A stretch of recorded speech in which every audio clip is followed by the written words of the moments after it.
Saan na ba tayo? Gusto niyo na ba ng ICC? Total naman, nabanggit na ni Atty. Respicio, ICC. O eto, mukhang ipapatawag din ni Koopman yung 18 mga Marines daw ho sa ICC, mga kababayan. Eh ano naman? Utragis na mga yan. Sa Pilipinas nga, Diyos, sa mga press conference, hindi nakakapagsalita eh. Tapos papatawag pa sa ICC. Ano sasabihin sa ICC ng mga yon? Bakit to? Kasi nakita ko yung vlog nito, mga boss, yung pamuser, no, ni kaibigan. Oh. Alam niyo na ba yung balita? Sabi ni Koopman, hinihingi niya raw yung 18 Marines na ihaharap niya raw sa ICC. Diyos ko po. Ito namang kampo ni Koopman.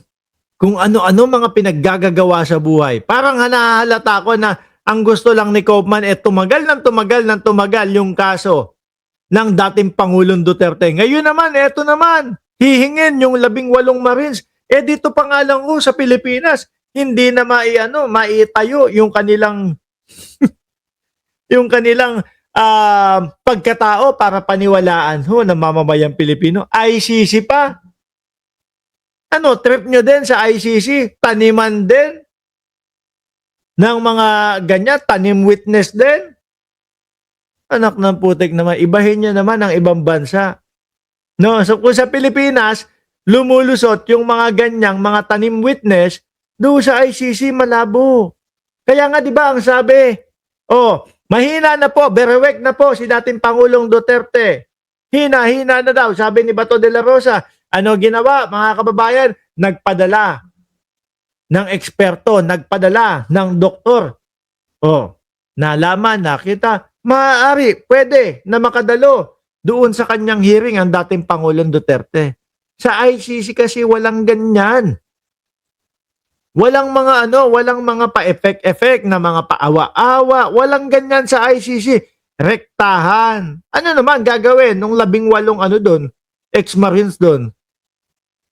Di ba? Sige nga, tuloy mo, sir. Diba? Tatanga-tanga lang. Sabi nga ng mga Marines na pag-utusan nga lang daw sila kaya umaayaw na. Umamin na ba yung mga Marines? Na napag-utusan sila? Nakalagpas yata sa akin yun Sabi ni Chay Chair, si Koopman na lang ang last man standing na mayaman. Biruin mo. Di umano, magkano ang sinusweldo? 150 million, di umano ang sinusweldo, buwan-buwan. Sa pera ng Pilipino. Multiply mo sa 12, 1.8 billion piso ho. Mga kababayan. Multiply mo sa 10, ilan? 18 billion. Okay lang daw siguro. Sabi ni Pulong, ano? Tapos gusto pa ilagay iharap sa ICC. Mga bobo talaga. Pero kung totoo yung sinasabi ni Sir, na gusto ni Koopman na iharap sa ICC yung mga Marines na yun, ano gagawin nila dun? Tatanga, tutunga nga, uupo. Tapos kasama si Baligod. Si Baligod naman ang ang magsasalita. Tangin ng mga to, hindi natin maintindihan tong mga to no? Kung ano mga trip sa buhay. Sasabihin, eto 18 Marines kasama sila yung mga nandoon na nag-deliver. Tapos yung mga nag-deliver hindi nagsasalita Hindi halata mo na hindi alam kung ano mga sasabihin at ano gagawin Diba? Ang nagsasalita si Badjola. Si Ma'am BG Badjola. Ang nagsasalita ho lagi yung attorney si Baligod Tsaka si Mike Defensor Di ho ba mga kababayan? Kaya hindi mo malaman Pero ito lang ho ang sigurado, no? Kung sakali man na may pupunta po sa ICC, mga kababayan, wala pong iba kundi ito. Anong gagawin nila?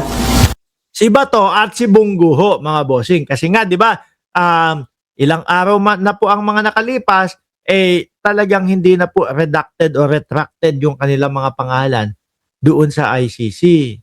Talagang mismong pinangalanan na po Bato de la Rosa at CLTG Christopher Lawrence Tesorogo mga kasapakat daw po ni dating Pangulong Duterte. Ngayon, naaawa si Amy Marcos kay Bato. Bakit daw ho?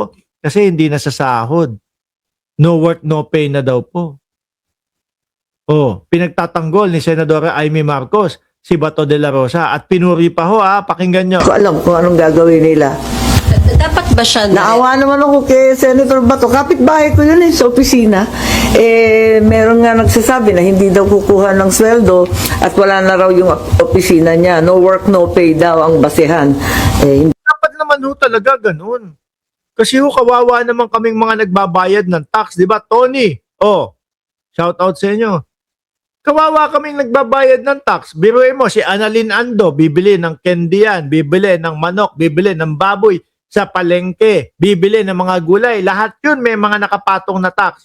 At mapupunta yung iba doon sa mga pasweldo, sa mga government officials. Tapos, mamukat-mukat mo, hindi pumapasok.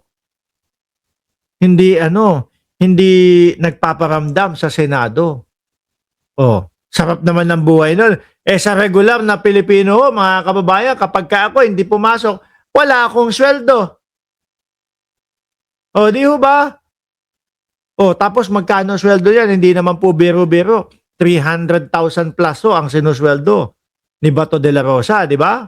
Hindi ko maintindihan, tama ba yun o hindi? Parang hindi naman yata. Dapat na rin ba talaga siyang singilin, ma'am? Dahil sa tagal na rin po nung absences, he's not performing din po talaga. Ginusto ba niya yun? Si Senator Bato, kilala ko yun Atat na atat magtrabaho yun. Ang aga-aga pumasok. Parating nakababa. Gusto niya yun. Nung panahon na sila ay nandoon sa tugatog na ang may kapangyarihan ay yung kakampi nila na si dating Pangulong Duterte. Ayayabang yung mga asta Ngayon, tago-tago. Tsaka kapag yung mga sumasagot sila Bato de la Rosa, pag nagsasalita grabe. Come on, Mr. Trillanes, Mikmadi. Di po ba? No, ikaw na magpusa sa akin, sabi. Di ho ba mga kababayan? Tapos ito, wala na, hindi na mahagilap. Pero walang kapupuntahan talaga yung Bato. Bakit?